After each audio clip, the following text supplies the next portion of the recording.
Welcome back to another episode of Confessions from the Darkside. Today's episode is going to be a good one. It's going to be definitely different. Graphic. Yes. Thank you. Trying to find the right word, but the only word that really came to mind was splat. You're dead. Guys, as we do every time, you got a disclaimer. Mm-hmm. Gotta have a disclaimer. Because, well, you guys have listened to our podcast. You guys know us. We can be ordinary. We can be gruesome. But, guys, our disclaimer. We are full of so much adult content, some may think it is unnecessary. Some of you may think that this isn't needed. If you are one of those people, then thanks for checking us out. But I will say this only once. If you can't stand the heat, get the fuck out the kitchen. Yes. Now for everyone else who likes what we have here than regular schedule, back to the regular scheduled program. And we will go ahead and get started. You ready, Darcy? Yes, I am. Alrighty, guys. Welcome back. Darcy, how you been? I'm peachy. How about you? Yep. Little one's got RSV, and the wife and I are getting over sinus infections, so. It's never fun. Nope. It's not, but it happens. The only thing with sinuses is, yes, you get your sinus pain and you can't breathe. You can't taste either. Yep. Everything Yep. tastes funny, so it screws you everything you don't want to eat, and then you need food to eat to get over everything.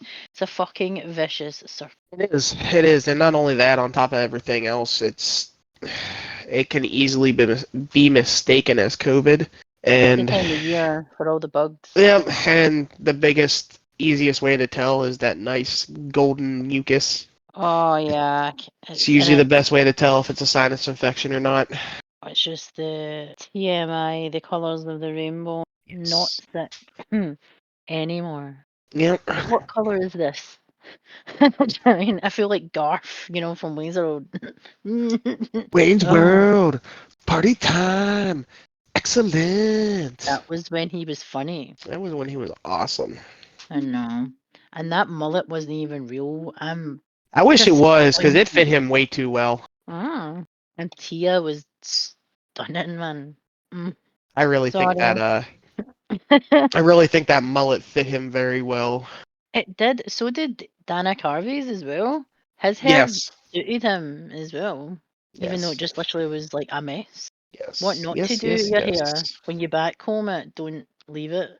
Wash it. It looks like an unwashed back comb.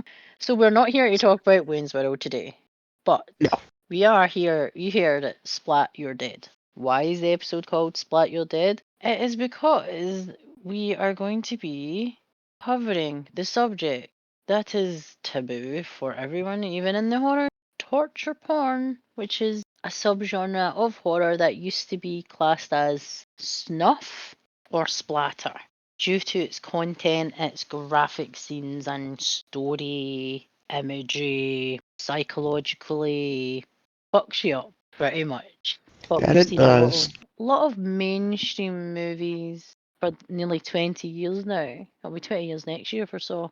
Because it came out in 2004. But those movies came from other movies, again, that were most likely banned, controversial things for people to write these crazy as fuck stories. And there's a lot of Asian movies that are in that, as I've found. I know there's many top films in Asia and also in parts of Europe and things. So a couple of French movies and a Serbian film. They're a bit alright then. What the fuck stories were you told as children? I was like, because you're stable as fuck, mate. Said whatever you class your gore movies as, splatter, gore, even torture porn, they all have a place in the kinda not snuff, but snuff-like genre. The parts of horror some just cannot wrap their heads around, and a few franchises have made it mainstream, which was discussing about so Hostel and things like The Human Centipede, to name a few movies that have been out for like the past almost 20 years. They're created to show you the sleazier side to horror random gore and violent violence. Lots of sadistic and cruel ways to inflict pain on their victims. Do they always have a good story? No. Do they always make sense to the fuck? Are they watchable? That is the question. Yes and no. Depending on how much gore your eyes and your brain can stomach, depending if things like this make you queasy, it's a yes or no. Wouldn't you agree? Absolutely. It's not just You don't even need to horror. finish it.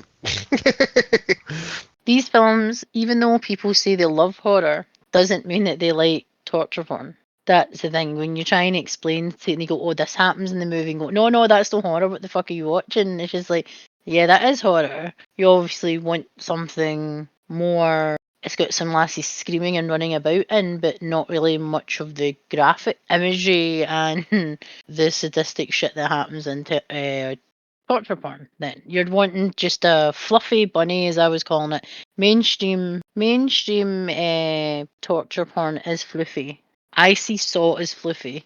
I see it more as crime, like more like a crime thriller with psychological aspects and a bit of torture porn, I suppose. It's a bit sleazy and stuff. Also, it's a very dark-like movie. It's all wanting you to feel that you're in a manky place as well.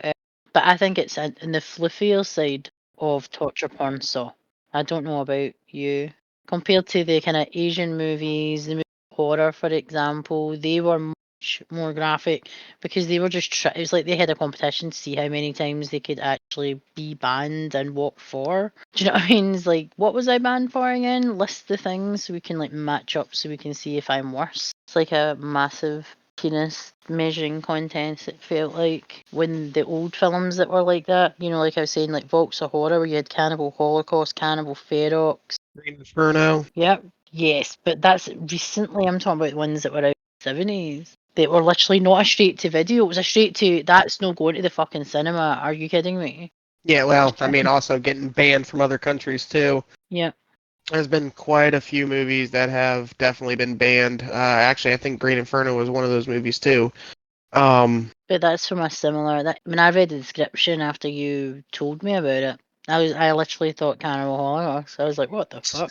It basically is. It's basically a modern day version of Cannibal Holocaust, and the only real big difference is time periods, and I guess I would say more or less like the objective of the movie. Yeah. To where I think, if I can remember correctly, Cannibal Holocaust, it was just a group of videographers trying to capture forgotten tribes. Does that actually happen in Green Inferno as well? So it's a little bit different with Green Inferno. So where Cannibal Holocaust, it was literally just a group of people that were videographers, documentarians. They were trying to capture the light on, you know, forgotten tribes or Native Americans or however you want to put it. Green Inferno was actually more or less, it was about a bunch of, for anybody who does listen, I'm sorry to use the terminology, but a bunch of tree huggers trying to save a forest. And they end up getting caught by a tribe that was living there, that this company was about to literally bulldoze all the trees around this tribe and basically bulldoze through this tribe, and it just became a complete massacre. You're destroying where they live Mm-hmm. and their community and everything. They would see that as war, which means Yes. you're getting it, mate. There's no doubt about that. Yes. You are going to get. It's not even going to be like I plague you. Do you know what I mean? Or like I curse you. It's going to be no. You're not So getting. You're not I coming know back. you. I know you haven't seen the movie yet, and I don't know how much you want to see it, or how much you care about spoilers about it. I'm not caring about spoilers about it. I think we've kind of spoke about that before. Spoilers don't bother me like that. It's just if I'm watching No, a I know. TV show or something. I didn't know if that was something like you were extremely interested in, to where you didn't want spoilers about it or not, because there is so, but it's an Eli Roth movie, so he does have his extremely serious movies, but there's always some point in there that's got to have a little bit of comedy. Okay. So literally these group of people who are trying to save this forest and stuff like that, it's funny because there is a kid So again, this is a tribe that are cannibals. There's a kid that they capture that one of the guys in the cage is killed. This kid has a bag full of weed. He Okay. shoves it down the dead guy's throat, and basically what they do is they end up putting the dead guy in one of those big old style stoves made out of clay and everything like that. Yeah. And all these cannibals start eating it. So all the weed that was inside his body went to his meat and everything like that, the dead guy's meat. And it was funny because in the movie, all the whole tribe ends up passing out because they're stoned as shit. Of course. Well, afterwards, they all start panicking inside the cage because they're like, oh shit, what happens when you get stoned? You get the munchies. Of course they do. And it's killer munchies, and they're cannibals who've eaten that. So they're going. That's not going to go down well, like No, at no. all. And then there's another part that is definitely it's weird. How weird. So it's so you got these group of people trapped in a cage. Stress levels are high, anxiety is high because they all know they're going to die. They're all going to get eaten at some point. Okay. That's what's going through their head. Well, there's literally a guy sitting in the corner of the cage masturbating. Oh, fantastic. Is So it it's Silence just of the Lambs style? it's just weird because he's I guess basically the best way I can explain it is because it's basically how he explains it. It's to relieve the stress. I'm sitting there going like, in a situation where I know I'm going to be eaten as either breakfast, lunch, or dinner. That is not any kind of way that I could think about getting myself in a upright position in the nether regions to be able to do that. No, I couldn't. So you're telling me there is such a thing that would prevent that from happening? So you've just told me your weakness. Yes, being put into a cage and going to be eaten by cannibals. Yes, that is a weakness. Yes, can't do it. Oh my goodness. You found my one and only kryptonite. Cannibals. Cannibals, yes. Oh, don't worry, I'm not one.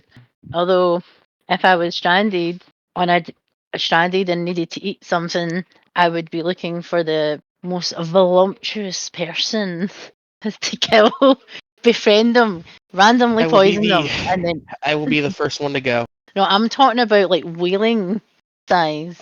I said it seems that every generation we have an evolution of the horror genre. And this is what we talk about every podcast, almost every week. It needs to continue and grow. Or what in the hell will we have in the future? Will it die in its ass? If they keep rebooting or bringing our remakes, sequels and prequels and requels to already popular franchises, or do they need to take a step back and create a new subgenre or future image? The 70s and 80s, we had slashers creating the backstory of all horror and creating content for the future so that the steps for creation can start to flourish. Then in the 90s, a new take on slasher and serial kills and gore with the Scream franchise. Then we had the remakes and reboots of the Zero Zeros, or the Naughties, that were terrible. They had nothing else, so they took the easy road, in my honesty, out there, took the road out, the easy road out even. And we cannot go back to the subpar bullshit. We need something new. We need something that's fresh, something that no one's ever done before, or it is an old concept, but they have made it for this century or even the future. That would be good to see, but you never know. We'd probably have to go down the sci-fi horror route for that because they'd be jumping into the future and shit, but who knows? Do you agree there that the 70s and 80s were creating things and we're right here in the 21st century and we've had remakes, reboots, prequels, recalls, reboots, I can shit, agree.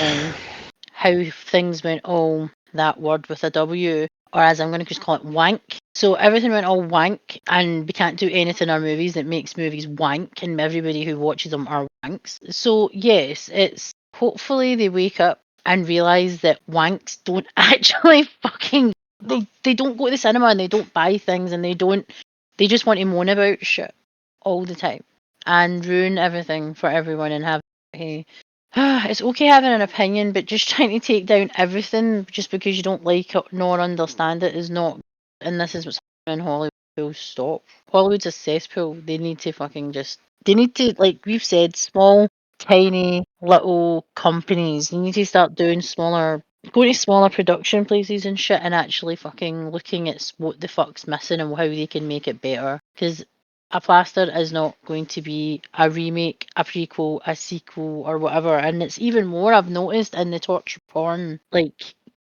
genre. How many franchises have been made? Saw has got how many movies? Is it 10? 9? 10 movies? And then you've 10 got now, 11. X it's had. So has it had another one since then?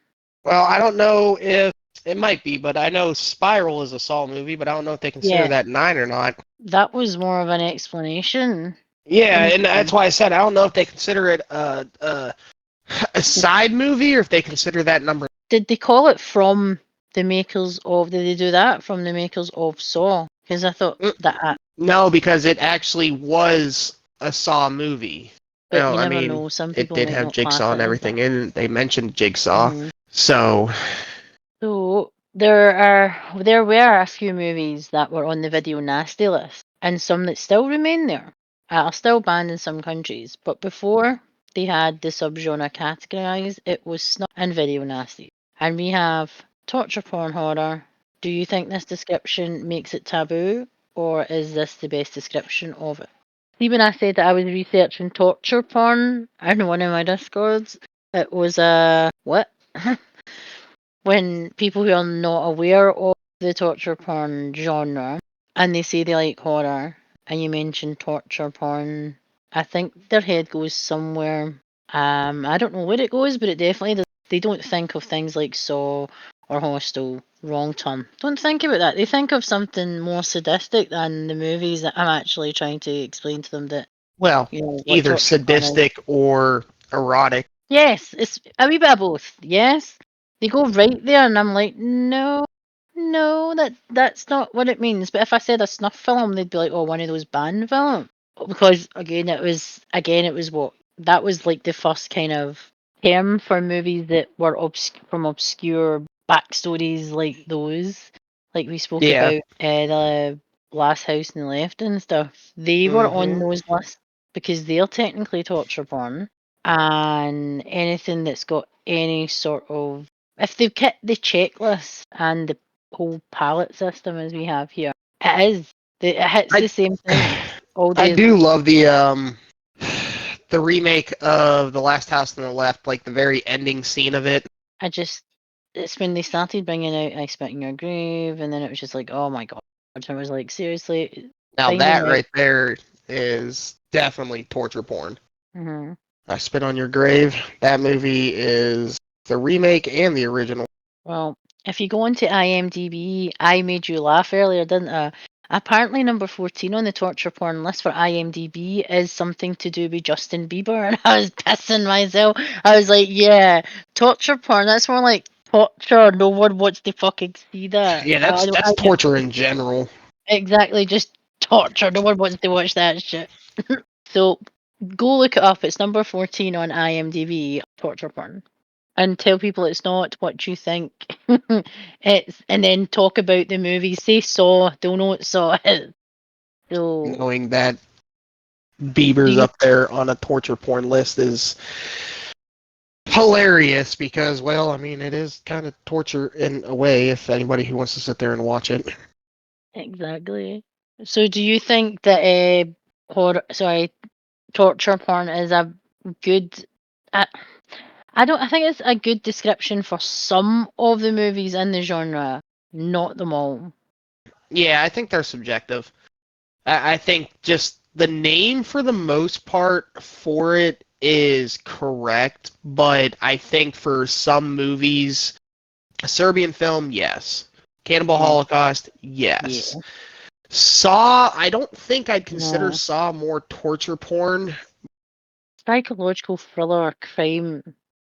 It kind of reminds me Yeah, of the Bone Collector and stuff. Very horror either type The Bone background. Collector or Seven? Seven, Seven. maybe? Yes, Yeah. Seven Bones. Oh, yes. yes, definitely. So that technically 7 would be classed as torture porn then. I would Or honestly think definition. it would be, to be honest with you, just But it because of wasn't in the the top 20. That's what I was just because surprised. of the whole aspect of it. But it's a psychological crime thriller, in my opinion, too, just because it does base around a serial killer who finds people who have committed against the sins. Yes. So I think it's a psychological crime thriller more than anything, but could it be classified as torture porn in a way? Yes. Yes, the depiction of some of the scenes for the deadly sins, definitely. So, I wonder what types of subgenres or sub genres would they be of torture porn in the future? We'll never know. Maybe they'll start listing it differently. With the world changing throughout the 2000s, lots of world tragedies that happened and how the world could relate to terror in real life, not just on the big screen movies in this time, such as Saw, which was in 2004.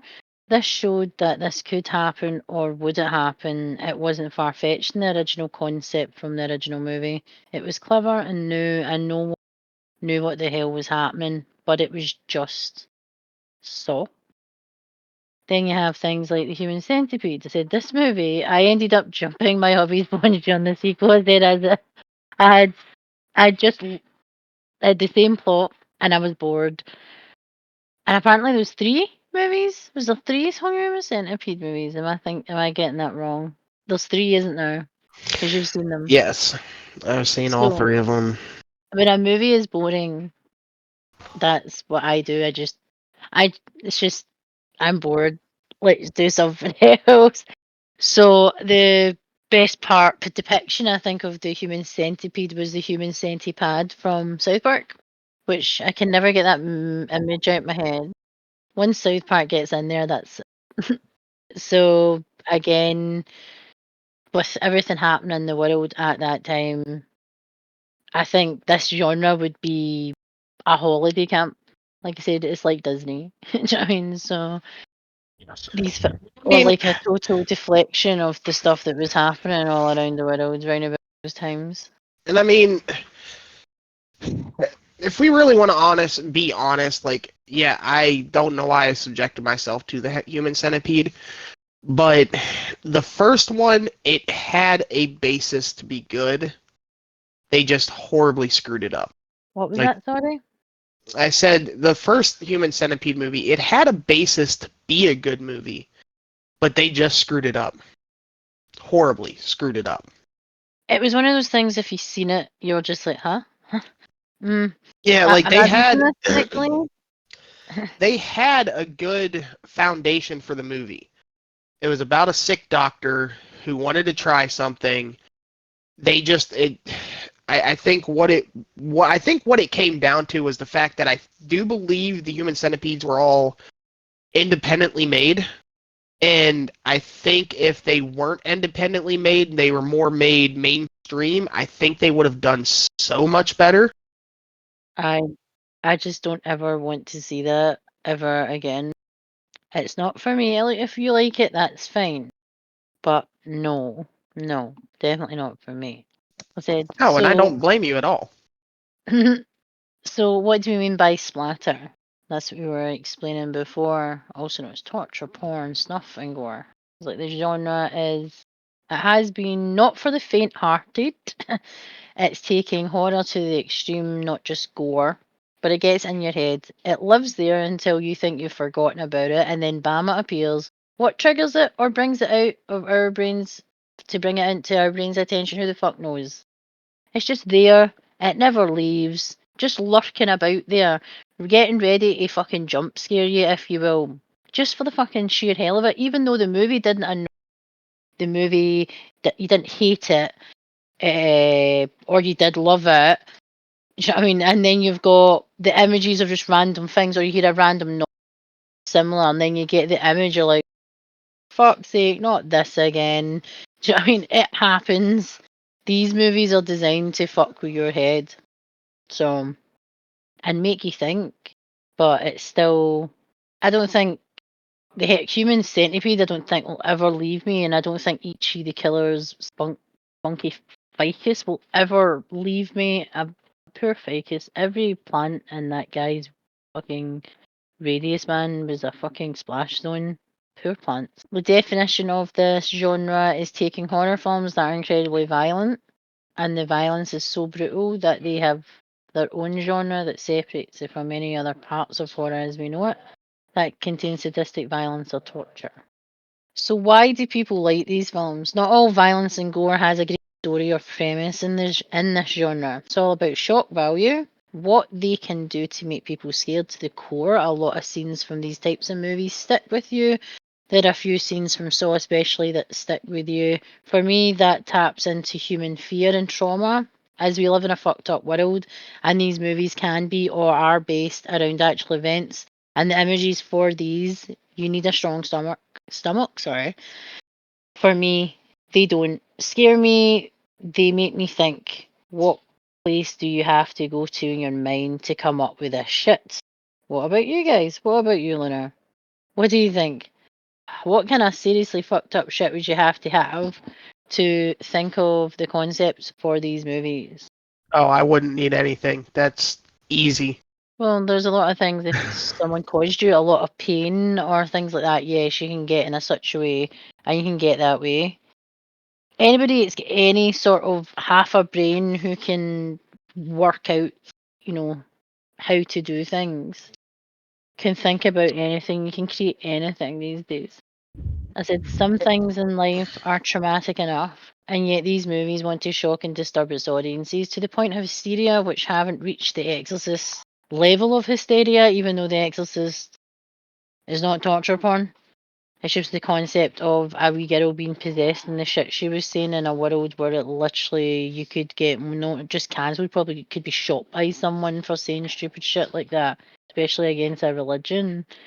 So it doesn't get torture porn doesn't get that same hysteria, but they do get people do say shit about the movies. They either don't understand them, or they haven't seen them, or they just either don't like the director, or when you find out maybe something about a director, writer, just stupid ass rumors. Anything can actually cause someone to not like a film and give it like a shitty fucking review or whatever. Literally look at a critic the wrong way, man. It will say your movie's shite even if it's not. One, there's so many movies that are like that.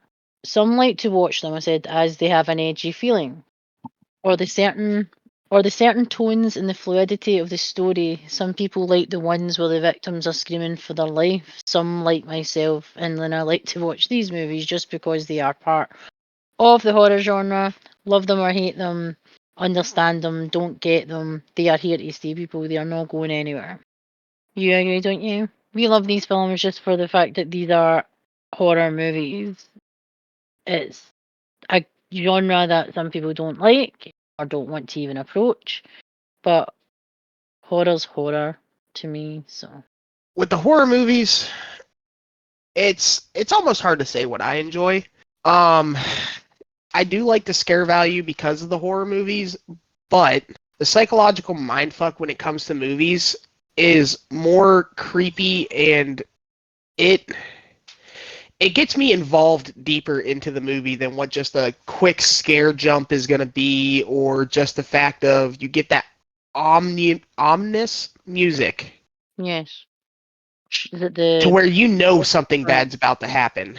But the psychological mindfuck, like there's a bunch of movies out there that have premise to where you're sitting there going, all right, I'm understanding the movie, but this person's acting shady. They must be the killer, or they must know what's going on, but it was a complete different person that you thought was the goody two shoes that was doing everything by the books, and then it just messes with your head, because then once somebody finds out, it's just massacre. And I love that aspect more than just the jump scares. shepherd's tone. And you talking about like the kind of ominous feel of something going to happen. See, people who don't recognize the tones in movies and they say they like horror, I'm just like, bitch, please. you know what I mean? That's usually, I'm like, bitch, please. If you don't know what I'm talking about, then you're obviously not into horror. I'm sorry, but not even So, horror. It's just like it guys, confuses me. anybody who's listening to this episode, do me a favor. If you guys are slightly into, you guys absolutely love horror like Darcy and I do, or you guys are just wanting to get into horror and you guys aren't sure of what aspect that you guys want to get into, do me a favor because this will crack you guys up. Go on to Netflix, turn the subtitles on. Go on to Tubi if you're from the States, turn your subtitles on. Any streaming service that you are able to turn subtitles on, turn them on. Watch a horror movie. I have subtitles on now just because I do have a 1-year-old who likes to scream, so sometimes I can't catch some things that are being said in movies. But when you watch a horror movie and you can't hear the ominous music, That was you that time. yes, if you can't hear the music, the subtitles will tell you it's there. Yes, it will. It actually tells you ominous music playing. Either ominous, eerie, creepy. Yeah. It literally does tell you it, and then it'll tell you when it's fading. And normally, roughly around the time that it's fading is when that Someone scary thing's died. about to happen. Died or jump scared or Yeah. like a body jumps out. So for people who are into horror movies like Darcy and I, we know when it's going to happen. We don't have to have subtitles. We literally could be cooking dinner or taking something to the trash or using the bathroom. But if we hear that from the bathroom or whatever we're doing, we know something's about to happen. For people who are mildly into horror that don't know like the full range of it, watch with subtitles because then you'll start to realize a pattern with so many movies that range from your typical slasher movies, your typical torture porn movies, your typical horror movie in general, to be honest with you. It's just there. It happens every time, and it seems to be a recurring pattern. Like, and it may not be music. We'll take one of our favorite franchises, Scream. Usually it's done by a phone call, and then something happens. It's a pattern. We'll take Friday the 13th. Usually it's music, or you hear the mother's voice, and I'm talking after the first one. You'll kind of hear her voice very subtle in the background. Something happens. Or if you really want to get really technical, you'll hear the cha-cha-cha, hack, hack, hack. You'll hear that. That doesn't sound spooky at all. So whoever thought that sounded, you're more likely to hear that in porn than you are actually to hear that when someone's about to get killed. I'm sorry if I ever hear that watching that, I'd probably turn it off because it's like, well, now I'm just gonna see a disfigured man, and I don't want to do it no more. Nope, can't do it. I'm sorry. Have I ruined Absolutely something not. for you? Halloween. You get the ominous music with Halloween all the time, and normally you'll end up seeing Michael before he does anything. Why? Because Michael is the stalker. Literally, he loves to stalk his victims before he kills them. Worker, isn't he? Yes. Such a worker. He's a peeping Tom. See if this was like, you know, if he wasn't a serial killer, he'd be a peeping Tom. He'd probably be in jail Yes. for lurking. That would be Yes. his thing. And then we'll take another, a game that Darcy and I played recently together that unfortunately they have stopped letting us play together for the time being. I think they're working out some kinks. But Texas Chainsaw Massacre. We'll take good old Leatherface. Again, ominous music followed by the sound of his chainsaw or him screaming or sounding like a little happy kid in a candy shop. I like candy shop. I know. Leatherface. We love him. Every horror movie out there has a pattern. Whether it's music, whether it's sounds, whether it is the actions of the initial characters of the movie. And again, we'll go with Evil Within. Or not Evil Within, I'm sorry, The Evil Dead. Wow. Evil Within. I'm thinking video games here. The Evil Dead. They read the Book of the Dead, got the ominous sound, then you had a root that absolutely just had too much fun with it with a female. It is a pattern. Torture porn is no different. It's just more obscure, isn't it? Yeah, it's more out there, and what happens is more out there. They're more visually okay with letting things fly. But again, it's a pattern. Think about it. Cannibal Holocaust. It was a bunch of directors and video producers that wanted to go shoot forgotten tribes. What happens? They got kidnapped. They got killed. Green And Inferno. It was a group of tree huggers that wanted to go save a forest from destroying parts of the forest that had a forgotten tribe. They got captured. They got eaten. They got killed.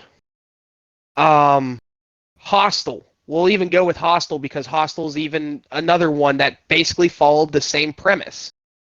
It was a group of kids that were going out. If I can remember correctly, it was a bachelor party, right? I remember it. Yes. I haven't seen it. I've seen the trailer. It was a group of kids that were going out for a gentleman's bachelor party. They got kidnapped. They got tortured. They got killed. It is a sad pattern that does happen. Like, even the Human Centipede.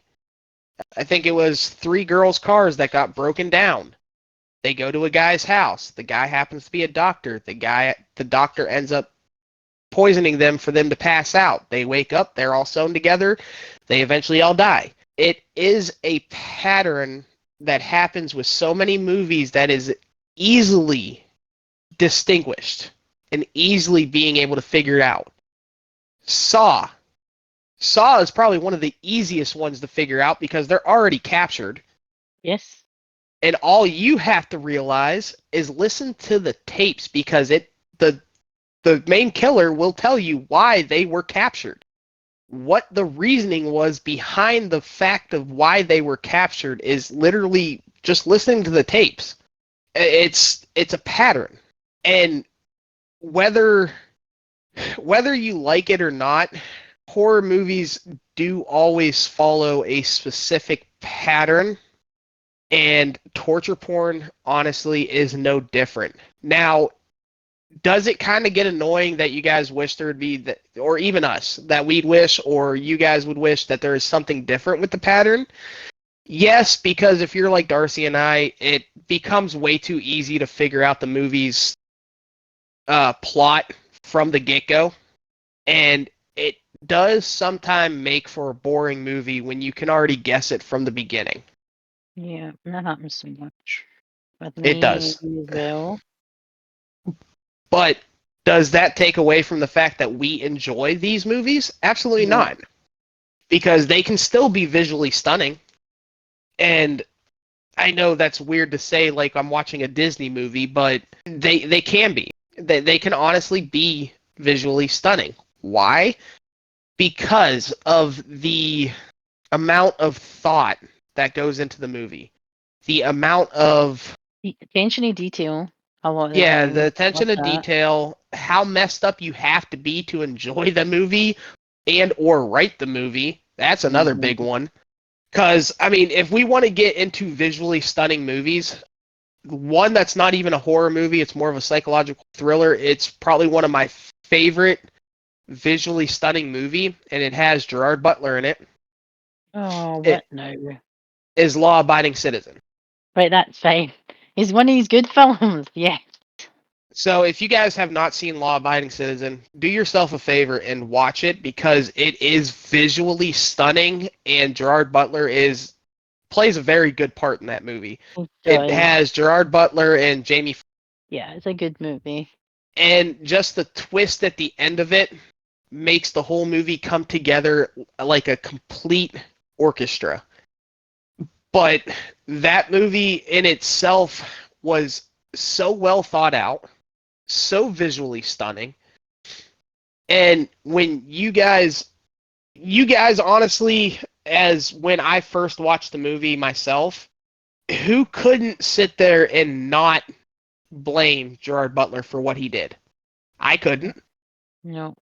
I found every reason to sit there and be like, I would do the same thing. I would do it a wee bit better though. That's where he Well, went yeah. wrong. He got caught. Do you know what I mean? I'm just like, that's the kind of thing that I say when I watch a film like that. Well, it didn't help the way that they wrote Jamie Foxx's character to where he was always thinking way too far ahead. But at the same time, you had Gerard Butler, who was a very brilliant engineer in the movie, or I think they considered him a tinkerer. And then you had Jamie Foxx, who was a very, very, very smart lawyer, DA, whatever he was. I think by the end of the movie, he was a DA.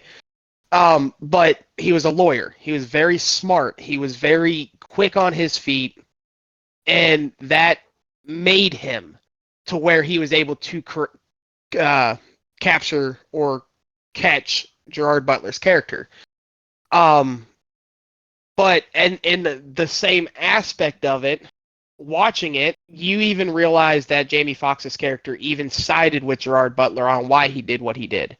He just didn't like how he went about it because it had its aspect. It did. But enough of my rant and rave. So guys, kind of like our podcast, everything is, I guess, a psychological mindfuck while you're here with us. We are who we are, and we are who we are for a reason. So, but the subgenre itself has so many movies that you may have heard of or even watched. And a lot of these, like, just one of the movies on this list, I don't exactly understand how it's considered a torture porn, but I understand why it is. So this list of the most popular right off the get-go is going to be Hostel. Absolutely. Saw. The Human Centipede. Yes. And then this one, the Texas Chainsaw Massacre reboot. That one is. I don't see it, but I do see it. It's just weird. And then any vaults of horror, and I'm pretty sure when you mean vault horror, it's probably more the snuff genre, stuff like that. Yeah. Yeah, so reenacting these fantasies and bringing them to our attention, that's one step from being a serial killer. I think I need to go see a therapist. Isn't that what I do for free?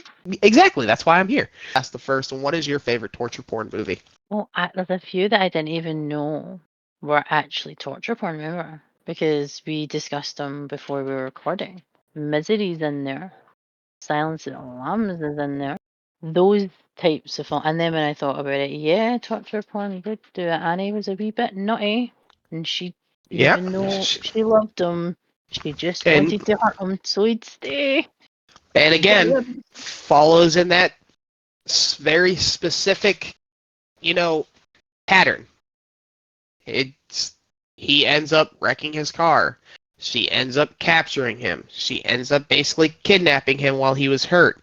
He tried to escape. Broke the legs. Kept him there. It's a pattern, even from back when Misery came out. Exactly. So, Silence of the Lambs, I even thought about it. Well, he was skinning them, which is a form of torture. And also feeding them up. Yes. So, mine is actually not on any list, but I still would consider it torture porn. Okay. And that is... Justin Bieber. No, Midsummer. Yes, Midsummer is... That's about a big cult, is it not? Is it Sweden? Yep, it is more of a cult, but it is at the same time a torture porn in the aspect of they were drugging, yes, kidnapping, and basically making them have sex with each other to have a child. It is in all the aspects of the torture porn genre, minus that is one of the very few movies. Green Inferno is another one. But it is one of the very few movies that all of the aspects of that movie mainly take place during the day. Midsommar is creepy though, man. Very, very creepy. It is definitely a movie that you have to pay attention to. Yeah. But it is also one of those movies to where just a lot of the verbiage throughout the movie makes you not want to watch it anymore because of how weird it is and creepy, and even just the verbiage of it is very gory on how things are said, and you're just sitting there questioning pretty much reality in itself because of it. So the second question on here is, I'll go ahead and ask it because it is more or less going to be for our viewers on this one, you guys, because obviously Darcy and I delve into the dark. We delve into this kind of stuff all the time. This is what we do. This is what we love. But were you guys aware of torture porn? Were you guys aware of the snuff films, the movies that got banned, stuff like that? Or did you guys just see these movies in passing and didn't know they were part of their own specific genre? I honestly, I'm more used to calling them snuff films because they are those, dirty movies that you definitely don't want to watch by yourself. Not yes, not like that. That's Not what people that kind of think. dirty, but Yeah, I get it. I was calling them snuff films as well, or nut videos, because that's what they're not that kind of dirty movies. They're more the grotesque, the violent, the gory, dirty movies. The stuff that your mom may have let you watch, The Sixth Sense growing up, or Jaws, or even Friday the 13th. These are the movies that they tend to stay away from for you. That's the kind of movie that I'm talking about. But no, torture porn, I still call them snuff films. I still will call them snuff films. I mean, absolutely. And quite honestly, there's one movie that even every movie out there, torture porn, there's still one movie I'd probably always consider a snuff film, and that's going to be 8mm. I don't know. What's that? That is... that's a very messy... Let me... I'm trying... Is it old, I take it? Because it sounds familiar. I get movies mixed up. It's came out in 1999. I was 16. A lot happened. It had Nicolas Cage, Joaquin Phoenix, and Peter Stormare that played in it, and James yeah. I know who you're talking about. Gandolfini, yes. Gandolfini. That was one of them, man. Yes. So basically, literally, this is why I consider it a snuff film, because literally a private investigator is hired to discover if a snuff film is authentic or not. Oh, yeah, actually. Yeah. Now I know what you're talking about. Yep. So I will always consider that just to be a snuff film because of how the movie ended up becoming towards the end of it. So, did you know about it, but didn't know what to call them? Guys, there are so many different verbiages you can use for movies like I Spit on Your Grave, The Last House on the Left, Hostel, Saw. Friendly. Yes. Did you say family friendly? Yeah. I had to actually rethink what you just said. Yes, family friendly, guys. That's exactly what it is. Take all your kids to go watch these movies. Don't do it. I'm being funny. And I was being sarcastic, even though that was pretty believable. The fact that you had to ask me if I just said family friendly about torture porn. Yes, but I'm dark. I can't help it. I know. That's why we love you. But this is they're considered torture porn. There's no way around it. They are literally movies that are nothing but full of torture, violence, gore, just all around a gruesome nature. In total, in the Saw franchise, there are 62 traps over 9 movies. Yeah, it's over 9 movies. That's what I found. But I'm saying, is it just the traps or is it the contraptions? Because it didn't specify that wee fact. So Well, see, what confuses me too out of the whole, there's probably going to be, quite honestly, I think like the very first one with the reverse bear trap. That one I think might be in this description that you had found twice because it was reused in Saw 5 or the final chapter. I can't remember. It was actually used on Jigsaw's wife. So, ooh. but there are a bunch of different contraptions, traps, stuff throughout that, to the point that it is not just sending a message or teaching someone a lesson. It's about completing someone's fetish and what they want to see and what they expect to see when dishing out this type of violence on their victims. That description fits Saw to a T, but it perfectly fits Hostel better, in my opinion. Yes, Hostel making me never want to go abroad ever. Mm-mm. Hostel is, if anybody doesn't or hasn't seen Hostel, yes, it is about these killers in a way that capture and torture and completely maim people. It's not just that, it's wrong term as well as like that. Yes, but later throughout all the Hostel movies, you actually come to find out it's kind of more of a cult, or I guess in better words, prostitution of torture. Because people are paying to actually kill these people and torture them. Yeah, which is so creepy. Yes. Saw is a franchise that is a torture porn, unlike the snuff or splatter films that came before them and that have been on the video nasties list. Saw has paved the way for this to become more mainstream, yet it is still in fluffy bunny territory compared to movies that came before it. And it is. It's not nearly as gruesome as some of the movies out there. Into the universe, or it's definitely not. If you think that's torture porn, then put it down. Just walk away, because it's not. You enjoy movies like this and often wonder to yourself why. It has to do with our brains. This sort of feeling and excitement watching these movies, activities, is basically our threat response, and it turns our brain process. Something happening right now to us that the danger is real, making us enjoy. Sometimes it is a negative effect, but what the hell doesn't give us a negative effect sometimes? If there is a positive outcome, there tends to be a negative one, and that goes along with it. The enjoyment of this response can elevate our moods or scare the shit out of us, but the scare and the danger, though, that is all sorts of fun. Wouldn't you agree? Yes, I do agree. I wrote it. I was asking you if you know. agree. I know. I just had to figure I'd ask because I was the one reading it. But yes, I do agree.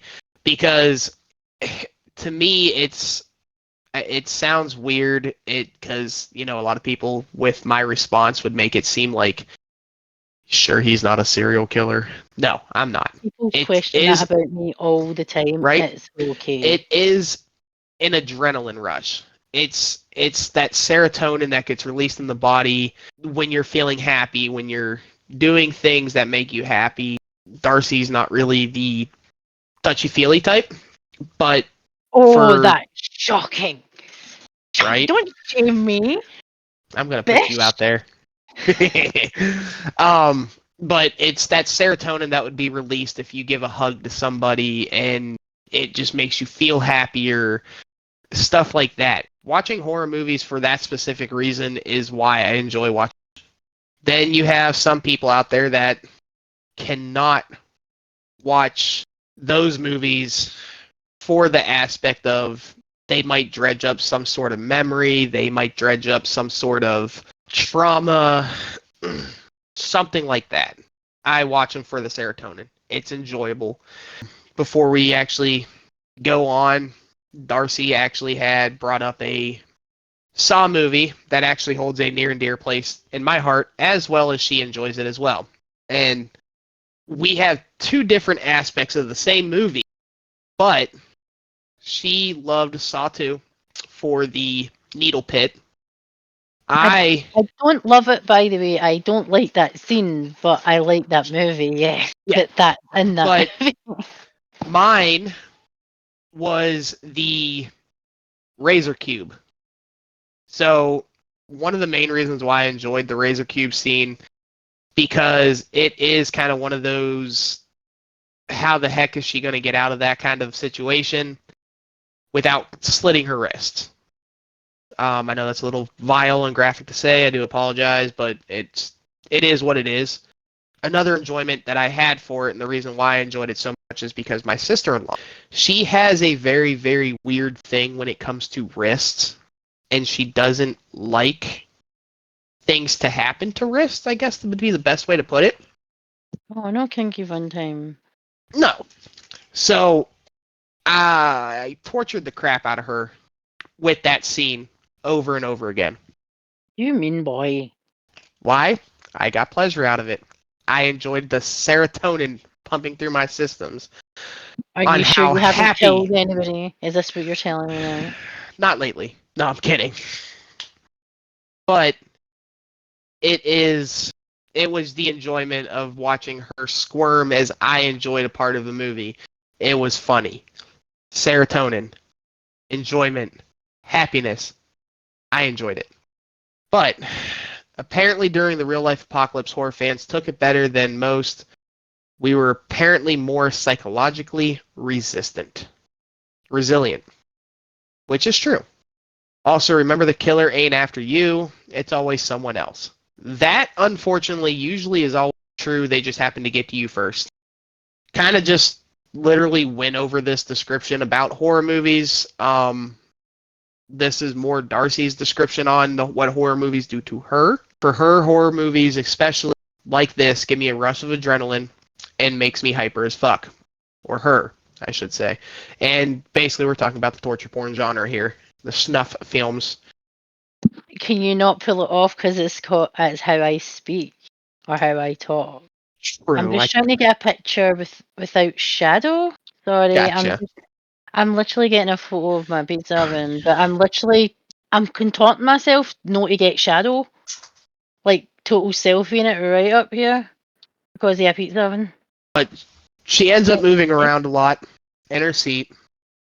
Have to walk around as it gets too much to sit and wait. That is the response she has in her brain, is figuring out what comes next as she watches and her body's responses to all the stimuli around her. That is what it can become difficult for her to be at the cinema. Guys, we have brought it up numerous times through our podcast. She is autistic. She has challenges. But the subgenre for her gets her excited.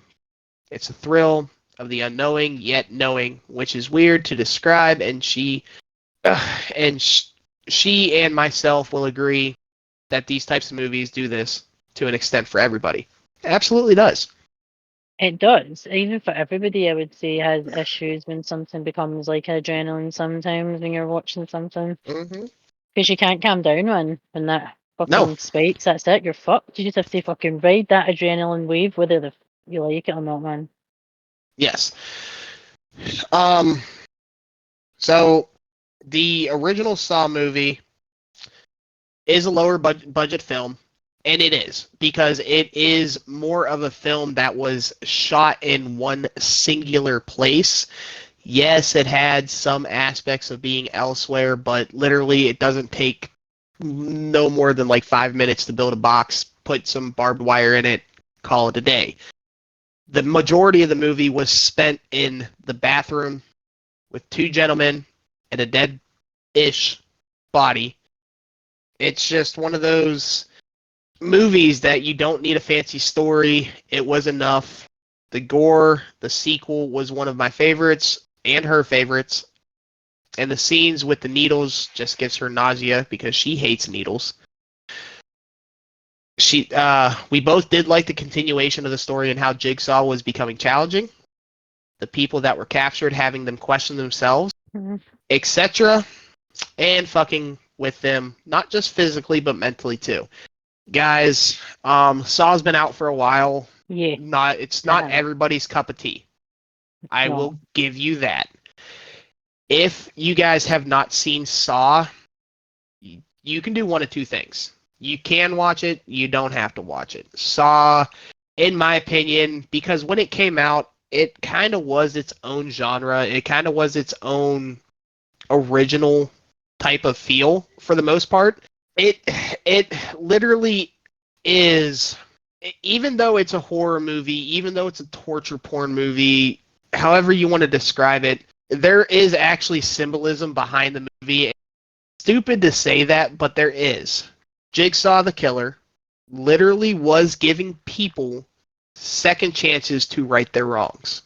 Was not in the greatest way possible, but it was more or less to the extent of you need to learn your lesson and you need to learn it the hard way.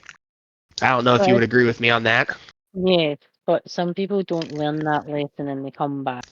Or they just don't make it through Jigsaw's traps. It was the whole thing with Randy and stuff. Like, don't ever expect things to be the same. Yes. Like, the rules are different. That's what I was saying. It did kind of sort of follow his rules when you think about it. Yeah, it absolutely did. Not only that, again, it was the added aspect of he was his own genre. The killer himself was not like most people to where they're not just going to go out and bludgeonly kill people and call it a day. His whole motive was to give people a second chance, whether it was in the correct way or not. That's literally all he wanted to do, was give people a second chance. Until, I guess, supposedly, I haven't seen 10 yet, but I heard there was kind of really no second chances in that one. But I don't. Have you seen it yet or no? What, the last one? Yeah. Yes. If it's not X, no. Okay. Yeah, I But guess don't there know if it's a was. spoiler because I'm not bothered. Yeah, I guess there was really no second chances given in that one. I guess it was a proper prequel for the franchise. Guys, if you don't really know too much about the Saw movie, the killer was diagnosed with cancer. He was kind of dicked around the whole time about it. And then come to find out he only had a certain amount of time left to live. Because they kind of dicked around with his diagnosis. I guess Saw X is a prequel to it all, that he actually originally does go after the doctors that diagnosed him wrong. And for anybody that would make me not want to give anybody a second chance either, so. Kind of shitty about, the whole thing dying of cancer, but see if he was no dying of cancer, would he have went down that route? I honestly don't know about that one, because I think there was a lot of stuff that kind of led him up to it, because it did show a bunch of different things to where throughout the series, like diagnosed with cancer, his wife was pregnant with a child, but a drug addict ended up killing the child, trying to break into the clinic that she was working at.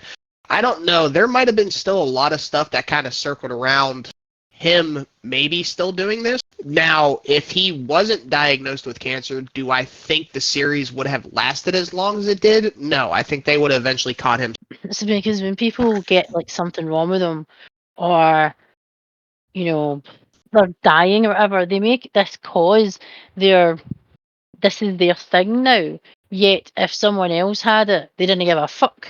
They're like, look at me, and that's what I'm saying. Is like, would that have been? Will he have became Jigsaw and doing all that? That's what I'm saying. Like, he's making it a cause because he was suffering. Do you know what I mean? Like he's being punished. Maybe that was his torture upon himself. Who the fuck knows? Yeah, I think that could have been it, because, yeah, when people are either diagnosed with something or they do something or another or something happens in their life, sometimes that's usually always the best premise to a horror movie or a serial killer movie or something. Something happens. I mean, I know it sounds funny to say it, but Deadpool in the very first movie did kind of say it the best. The best love stories usually always start with a murder. And it sounds goofy enough to say, but I know it sounds stupid, but look at a lot of Lifetime movies. You do have a lot of Lifetime females or something in those movies to where they try to kill the wife because a babysitter or the next door neighbor or somebody else has fallen in love with the husband.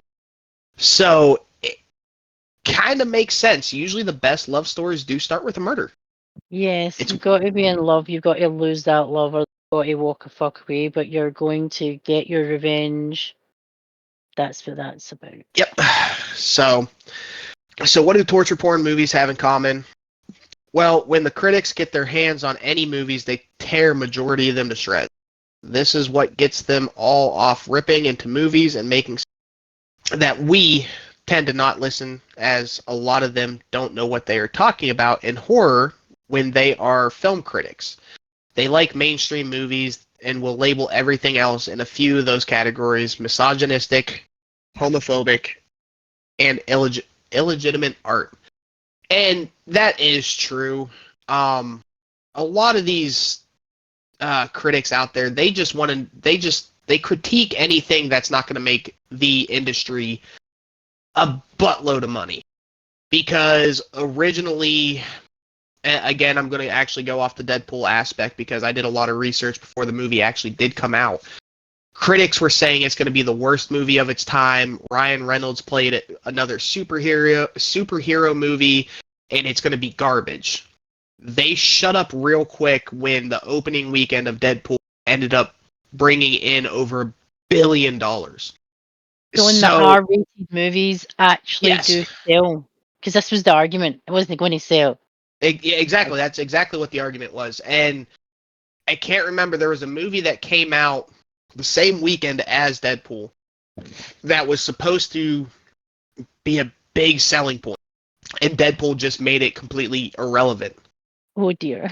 It's honestly, there's so many movies out there, guys, that are actually so much better than what the critics are putting out there, because the critics are literally one-sided.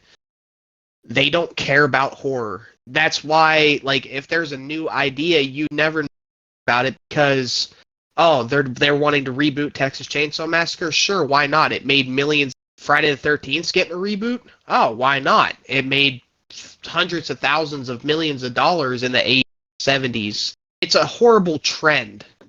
I mean, it truly is a horrible trend in my opinion. I don't know how you feel about it, but it is a horrible trend in my opinion. It is. It's absolutely terrible, but talk about that all the time. That shit has to stop.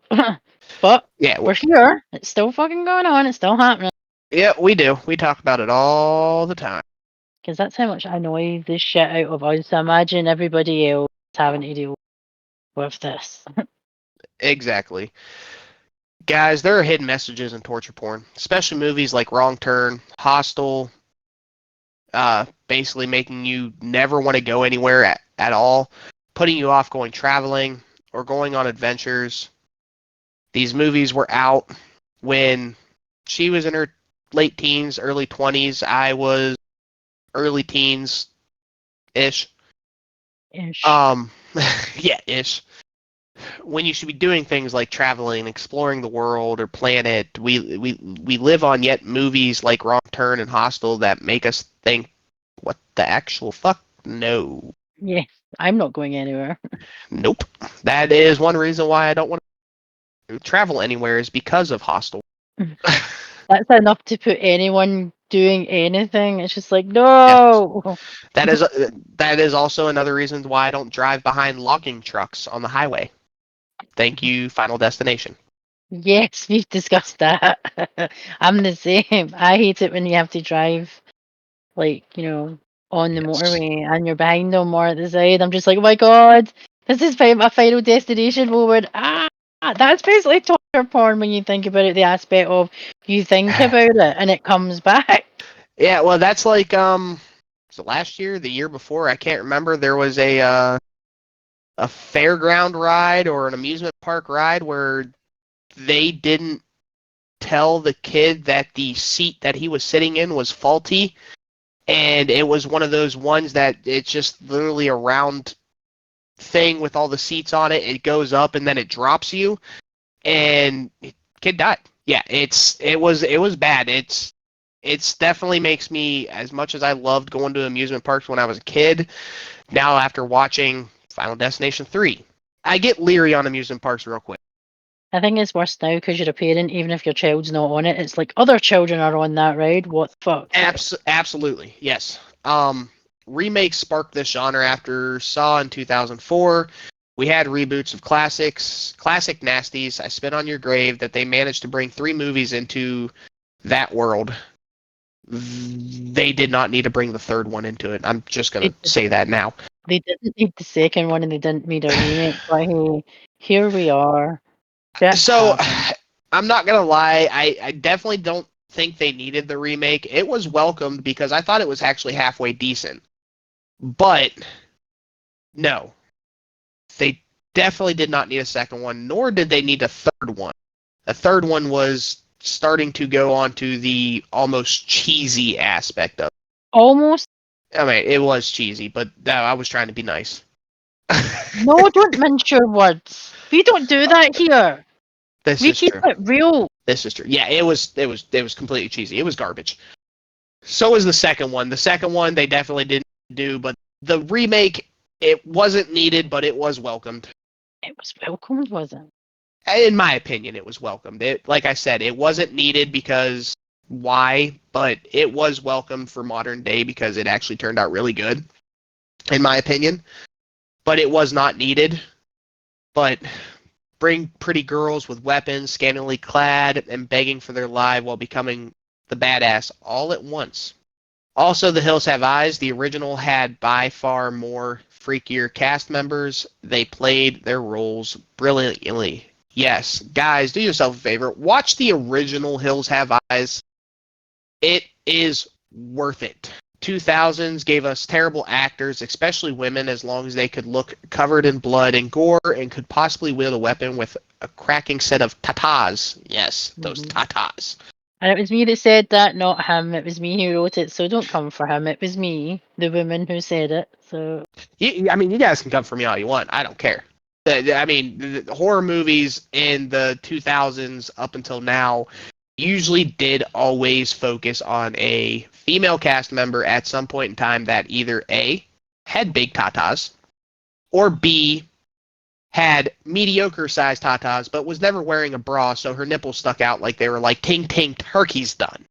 You're talking about nipples again in movies. Yes. Seriously. Absolutely. Got to.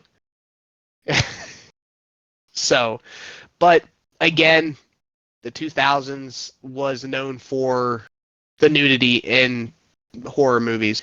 The audience wants to see it? No, they do not. Well, most audience members probably do. We here at Confessions of the Darkside, we want the gore. And the story. We want the violence. We want the story. We want to know what's going on. Could I exactly understand some nudity in some horror movies? Yes. We'll take Friday the 13th. Hold on. We'll take Friday the 13th, for example.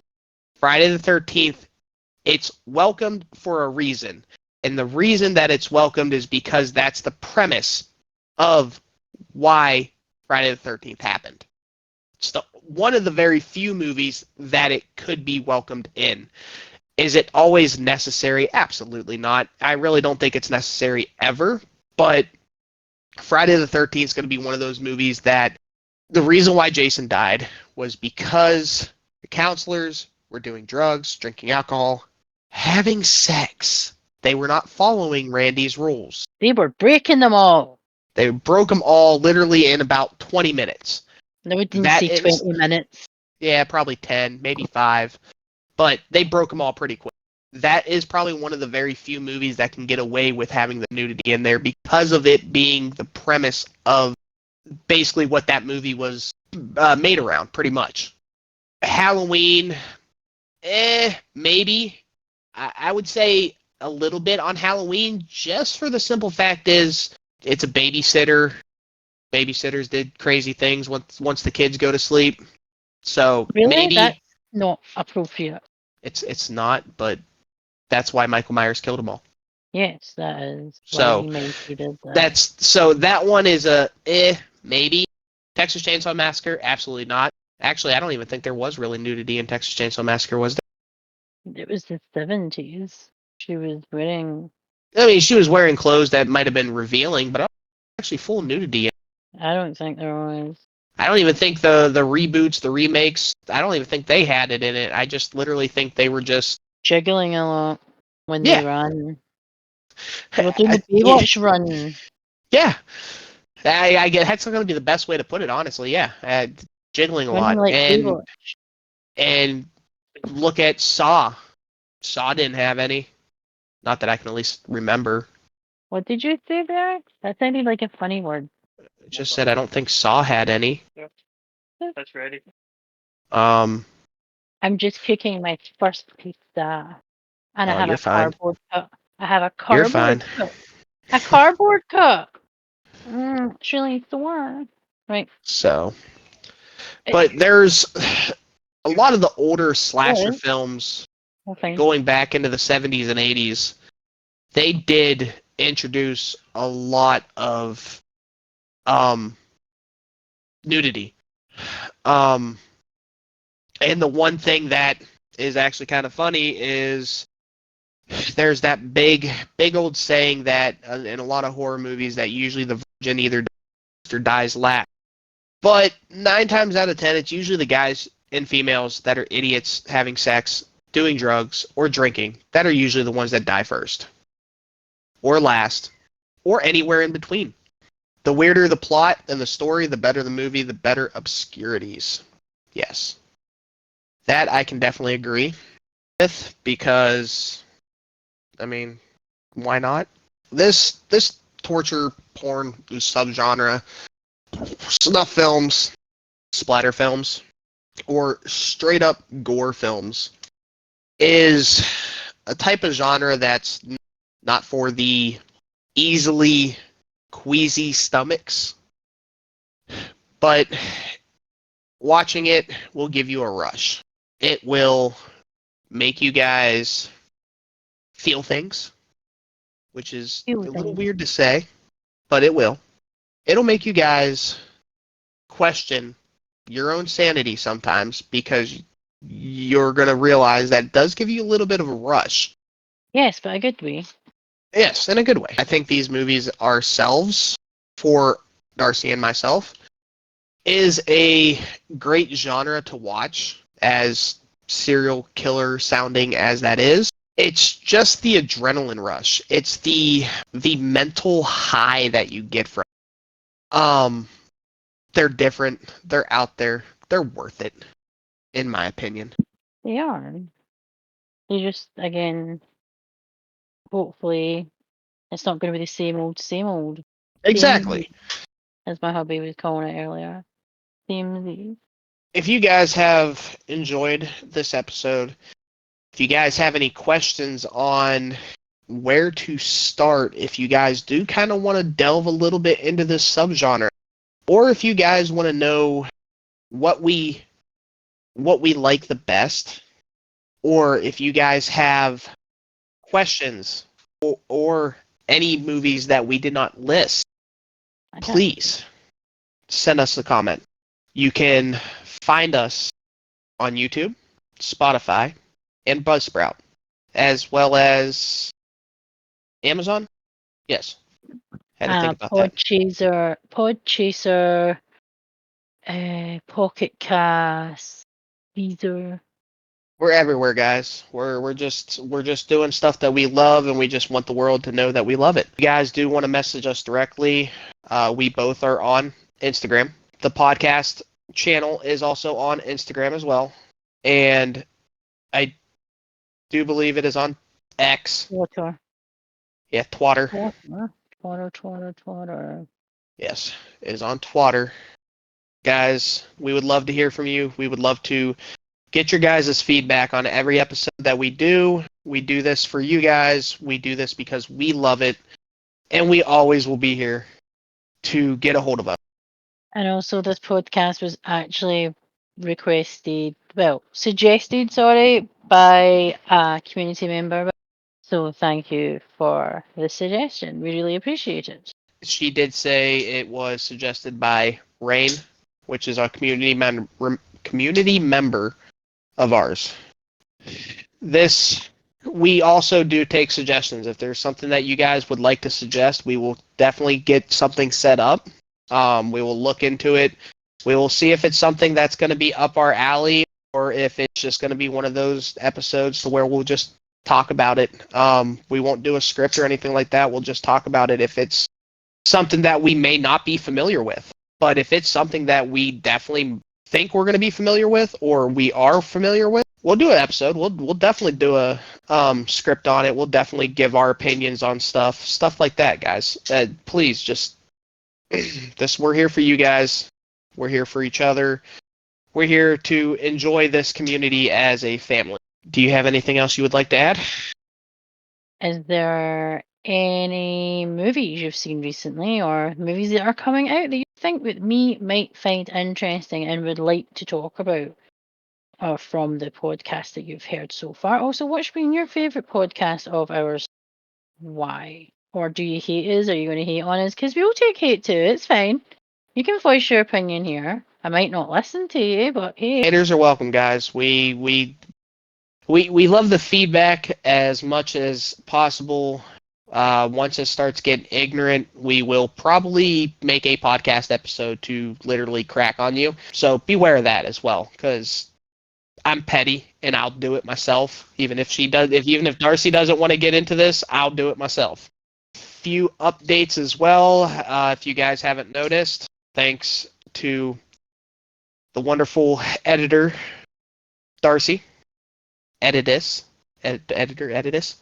She has started to add pictures for the podcast episodes on YouTube and some memes and GIFs and stuff like that as well. She has done a fantabulous job doing this. It looks terrible, don't lie. She's going to criticize herself and say it looks terrible, guys. I honestly think it looks amazing.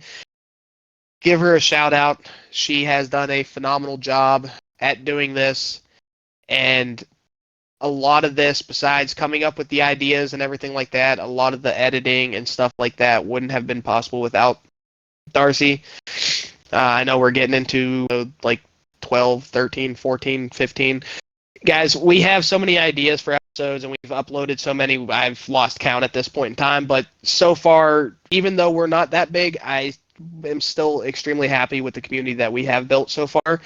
We don't get the feedback as much as we would love to, but the amount of views that everybody has been watching our podcast, especially the Halloween special for Dracula. But other than that, that is going to be all for today's episode of Splat. You're dead. You're dead. Exactly. But guys, until the next episode, I'm Lunar Rising. And I am Darcy Darkness. Later. Later.